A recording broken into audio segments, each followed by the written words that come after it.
Hi there, this is part B of the calculation portion for titrations when we involve weak acids and bases in the scenario. So in part A, we looked at the theory behind how to calculate the pH at each step, and in this part here, we're actually going to calculate the pH. So we'll need 5 points to build a pH curve, just like the question says. We wrote down our reactions at the end of part A with more explanations. Let's get to the numbers.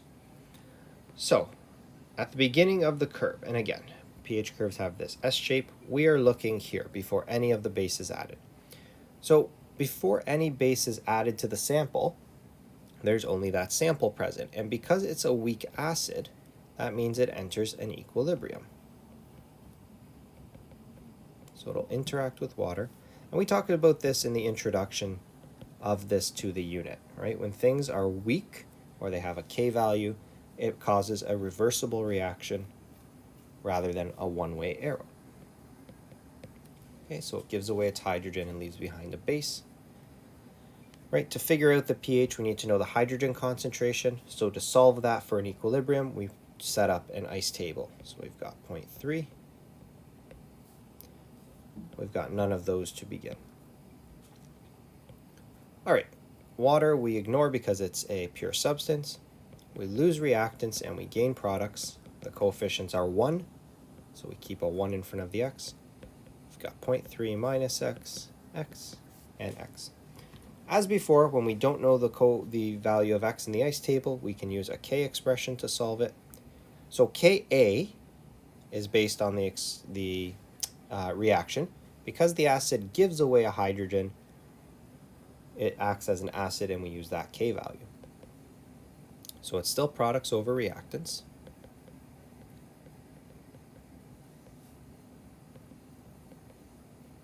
Okay. And now we'll just solve it off to the side over here. So we know the value. Okay, we're just going to simplify that to x squared, 0.3 minus x. Now we see a minus x term here. We're worried about a quadratic. We check the 100 rule, and in this case, when you punch it in, I'll just give you the value, 0.3 divided by 1.8 times 10 to the negative 5. So it's concentration divided by the K value, gives us about 17,000 in this case. So we're well above that. So we can simplify it, ignore that change in x. All right, and that's a little simpler to solve for in this case. All right, so when we solve for x, we get a value of 2.32, 1.8, negative 5. We'll just double check that. 2.32 times 10 to the negative 3. Okay. Now the whole goal about this is pH. So we're only interested in the hydrogen ion concentration because that's what affects pH. So now knowing that at equilibrium, say pH is the negative log of this value. So we can type in negative log of the number we just calculated, and we get 2.63. Okay, we're going to get used to not showing every single step, right? This value here was represented in that equation. So that's determining the pH before the titration begins. And again, to review why we're doing these steps, refer back to the part A of this, where we go over the theory of each procedure. At halfway to equivalence point, we had said the concentration of A minus is equal to the concentration of HA. So because of that, right, and we'll just do a quick little recap here. Okay, the number of moles of acetic acid equal to concentration times volume. So we've got 0.3 from the original question times the volume of the sample, 0.06 moles. Now that reacts with the hydroxide from sodium, right? And we're not showing sodium because it doesn't affect the equilibrium or the pH. So the concentration was also 0.3, but in this case only 10 milliliters was added. So when you do the math there, there's that many moles. Okay, so this is before. We'll just put a B there. Before they mix. After they mix, right, there's an excess. So to find the excess, we can just subtract the difference in this case because it's a 1-to-1 ratio, right? 0.03 moles of hydroxide will react with 0.03 moles of acetic acid. Okay, so we were given that much, 0.003 moles reacted because it was a 1-to-1 ratio, and when we subtract the difference, we're left with that many moles in excess. Okay. Now, the product that form, okay, remember, water is a pure substance, so we don't track its concentration, but the reaction forms a salt, right? And we're ignoring sodium, so the salt that forms is acetate. Now, whatever amount reacted is the amount that turns into product. So we have 0.003 moles as well, right? And when we highlight this, we have equal amounts of these. Okay, so what happens is when we substitute that into our ice table, we'll simplify it. We'll do the same process as above, but here we'll use the Henderson-Hasselbalch equation. pKa plus the log of A minus over HA, and we described this in the first step. This is a combination of ice tables, K values, and pH calculations all in one step. So because these two are the same, if you take the log of 1, you get 0. So this entire term equals 0, and we can say, therefore, pH equals pKa at the half equivalence point, and the P says take the negative log of the Ka value, negative log of 1.8 times 10 to the negative 5, and that was given to us originally, so we've got 4.74. So halfway to equivalence, we have a pH of 4.74, and that's because when we substitute it into our ice table, the concentrations are the same. Whatever amount reacts, that's how much of the product forms, right? And then we have concentrations of both of those. So before the equivalence point now, we have analyte plus titrant that are reacting. So we need to consider that, right? And this results in a buffer. So when we're solving the pH of a buffer equation, we can say pKa plus the log, in this case we have AC minus over HAC. It's the conjugate over the acid. Right. So all we need to determine the pH at any point before the equivalence and after the start is the concentration of each substance. So we said above the moles of the acetic acid by multiplying its concentration by volume are 0.006 moles. At this point, the moles of hydroxide, concentration by the volume of 19.9 milliliters, give us 0.00597 moles. Okay. So what does this mean? Well, there's a couple of things. The excess is the larger value, so there's going to be excess HAC. And by subtracting the two values that we see above, we get 3 times 10 to the negative 5 moles. So that's how much did not react, because you can see the number of hydroxide molecules is lower than the amount of acid molecules. Now, the product that formed, again, was the conjugate of the acid, so it's AC minus, is the same as the amount of hydroxide that was used up. So in this case, we've got 5.97 times 10 to the negative 3 moles. So these are our important values because it tells us how many moles are present after the reaction that go into an equilibrium. Okay, so when they go into an equilibrium, right, they're all in the same beaker. So we need to find their concentrations by dividing the number of moles by the total volume. So in this case, it will be 3 times 10 to the negative 5 moles. Okay, 20 milliliters plus 19.99 gives us 39.99 milliliters, and we just convert that to liters because we're trying to calculate concentration. And we get a concentration of 7.52 times 10 to the negative 4 moles per liter. We'll do the same thing for the product that formed. Okay, in this case, it's considerably more. Okay, and the total volume is the same for that as well.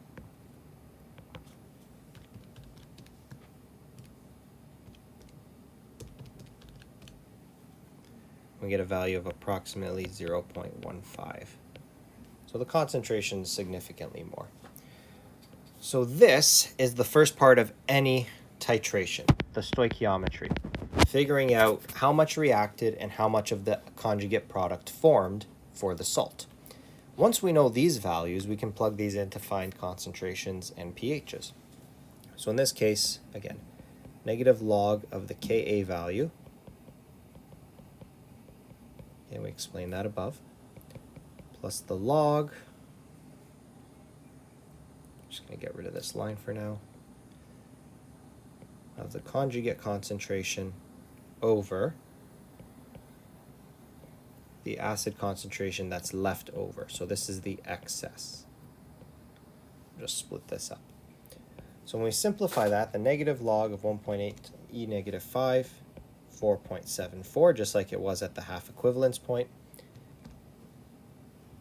plus the log of that fraction. I'll just show it simplified here. So 0.15 divided by 7.52 e negative 4. Oh, we had a few too many buttons there. E negative 4. We've got 199.47. So when we solve that now, we take the log of it and then add 4.74. So by not using ice tables and understanding that they've been rearranged into one step for the Henderson-Hasselbalch equation, we simplify the calculations. Unfortunately, the stoichiometry takes a few steps just because we have to keep track of everything that we've done. So take a note of that. It's a titration. The pH is above 7 already, and it hasn't reached the equivalence point. And that goes back to what we were saying about how when there's a weak species involved, the pH isn't 7 at the equivalence point. So the Henderson-Hasselbalch equation, very useful, can be used to calculate the pH at any point. Now, at the equivalence point, we call this stage 4. There's a couple of things that happen, and you can review the theory above. When there's 20 milliliters of sodium hydroxide, the number of moles of the acid don't change. The moles of hydroxide now, if we do concentration times volume, are the same. And when we subtract those, we get 0, which means there's no excess. So all of the substance that reacted turned into product. So all reactant is turned into product. Therefore, the number of moles of acetate is equal to 0.06. So all of our original acid has been converted now in that initial reaction. And just to refresh your memory, the AC represents the acetate ion. It's simplified. Plus water, plus Na, sodium acetate. And we ignore the sodium. It has no effect on pH. So to figure out pH, we need to know concentration. So concentration of this ion, and it's the only thing that's present, so that's all we can find, divided by the total volume. Okay, and we've added 20 milliliters plus 20 milliliters, which is 40, and we get a value of 0.15 moles per liter of acetate, sorry. So again, this is the stoichiometry portion. after the stoichiometry portion, now we can do the equilibrium portion. So whatever's left over from the reaction enters into an equilibrium. So because acetate is the only substance left, right, it will interact with water. Now we ask ourselves, what will it do? Accept or donate a hydrogen? It doesn't have a hydrogen to donate, so it must accept one, which means the reaction will fall as this. Okay, so now we need to find hydroxide concentration to determine the pH at the equivalence point. We'll fill in an ice table and solve for X just like we always have. We found the concentration previously. We know that water doesn't affect an equilibrium. And we have neither of these present when the equilibrium first starts. Okay, so both of those ran out in the reaction, the acetic acid and the hydroxide from the base. So there's none of them present until acetate generates them in an equilibrium, which when it first starts, it hasn't done that yet. So we lose that, we gain those, right? And those are our concentrations. Okay. Now, because acetate's acting as a base here, okay, we can use a K expression, which we've done many times. We use K to solve an ice table. We have to use KB. Okay, so KB is equal to concentration of acetate times hydroxide. And the reason we have to use KB is because that's how it's behaving as a base. Okay. Now, we weren't given KB in this question, but we were given Ka. So earlier we learned to convert Ka to Kb because they are related, right? We just say Kb, the relationship, I'd like to just put that off to the side here. Kw equals Ka times Kb. If we rearrange that, Kb is equal to Kw divided by Ka. So you can do that calculation separately, or you can substitute it in like I'm going to do here. Okay. Ionization constant of water is a constant, and that's going to be equal to x squared over 0.15 take away x. Right, we look at that, we check our 100 rule, so we do concentration divided by K value, right, 0.15 divided by 1.8 e negative 5, which is what was given to us, and we get 8,000, so that's okay. So we're going to ignore that x value here. So now we'll start subbing in numbers. This value is 1 times 10 to the negative 14. We were given this value here in the original question, so it carries through. X squared over 0.150. Now we can solve for x, knowing that x represents the hydroxide concentration, and then find POH and pH. So we'll take this in steps. We'll do the first fraction and simplify that first. We get 5.5 times 10 to the negative 10. Then we'll multiply by 0.15 and take the square root. So I encourage you to pause and try that. Make sure you can get this value here. Okay, and this is equal to the concentration of hydroxide. It's also equal to the other concentrations, but they don't affect pH. Only hydroxide and hydronium will do that. So we can say POH equals negative log of the hydroxide concentration, which in this case is 5.04, and pH is 14 minus that value, which is 8.96.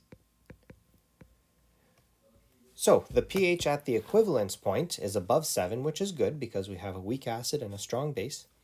The reason it is because of that is because the salt, that's the conjugate of a weak acid, is a base. So when it reacts with water after being formed, it raises the pH above 7. Okay, so we can pause and rewatch that if we need to, but it's very important. Being a conjugate base that forms is the reason that it raises the pH above 7. If it was a weak base and a strong acid, the weak base forms a conjugate acid as a salt, which would lower the pH. Okay, it would be the opposite of all of this. Now, once we get past the equivalence point, there's no more equilibrium. Okay, so for this portion here, if we look at the amount in moles of acetic acid, it's still the same before the reaction starts. The moles of hydroxide, right? And the calculation will be the same. So we'll just do it for 50 milliliters here. And you can just substitute that out. So if we do concentration times volume, and our titrant has a concentration of 0.3 and a volume of 0.05 liters, we've got 0.015 moles. Now when we subtract those, this is larger than the acid. Okay, so we're going to use up all of the acid neutralizing this, and we'll have excess hydroxide because there's more moles of it. It'll be 0.015 minus what reacts, and we'll get 0.9 times 10 to the negative 3 moles excess. Now at this point we're not concerned because the conjugate of a strong base is a very weak acid. Okay, so we can say the conjugate is too weak. It will not affect pH like it did at the equivalence point.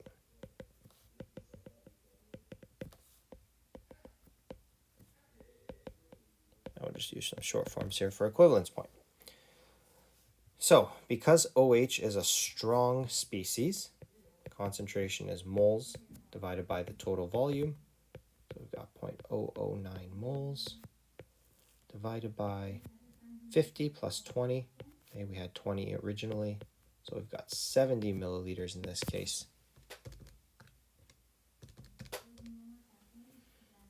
And we've got a concentration of 0.129 moles per liter of hydroxide. Because that gave us the hydroxide concentration directly, we can calculate the pOH. Right, just by substituting that value in, and when we take the negative log of that, we get 0.89, and for pH we get 14 minus that value, which will be fairly high at 13.11. So that's the pH at the end of the titration when all of the titrant has been added. You could do the same process to calculate any other point past equivalence just by substituting in the volume of the titrant that was used. All right, so at the bottom there is the titration curve for it. You can see the actual values and some labels on there. You can see what would happen with a weak base with a strong acid. The curve just gets flipped. Okay. So hopefully that helped clears up the 5 different stages. Remember, identify what stage you're analyzing, and the calculation will match that to be able to determine the pH.